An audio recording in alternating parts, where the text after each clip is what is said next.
de Liège. La haine dans les stades de football, une tendance qui s'aggrave de jour en jour. Insultes raciales à l'encontre des joueurs, violences verbales et physiques entre supporters, parfois de la même équipe. Les arbitres et le staff sont parfois également concernés. Chez nous, les cas restent isolés, mais l'on note tout de même une recrudescence depuis 2 ans.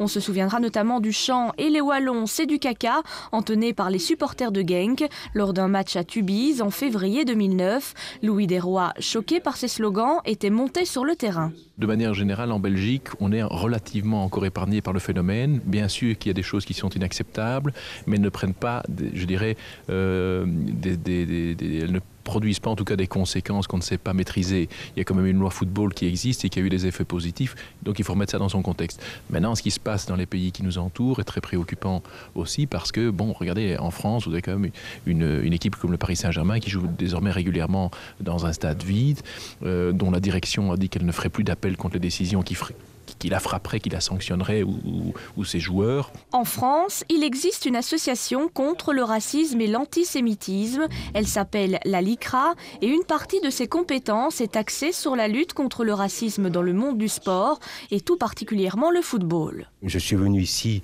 avec une quinzaine d'incidents depuis 2007, dont quelques-uns sont quand même particulièrement inquiétants.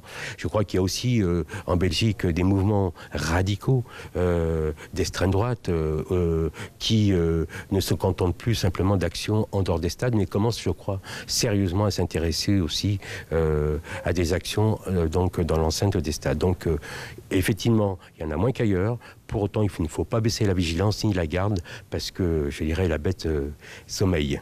Chez nous, il n'y a qu'un seul arbitre de couleur en Division 1. Il s'appelle Jérôme Nfang-Nzolo. Ce Belge d'origine gabonaise a déjà subi des remarques racistes, mais a plutôt tendance à relativiser.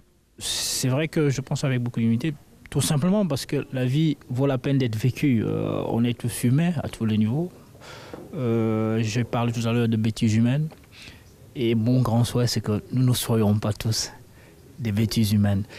Quand bien même, je pense avec beaucoup d'humilité, mais il y a des limites évidemment qu'on ne peut pas tolérer, ça c'est clair. La conférence Racisme en touche était à l'initiative de 4 étudiants en communication de la Haute École de la province de Liège dans le cadre de leur projet de 2e année.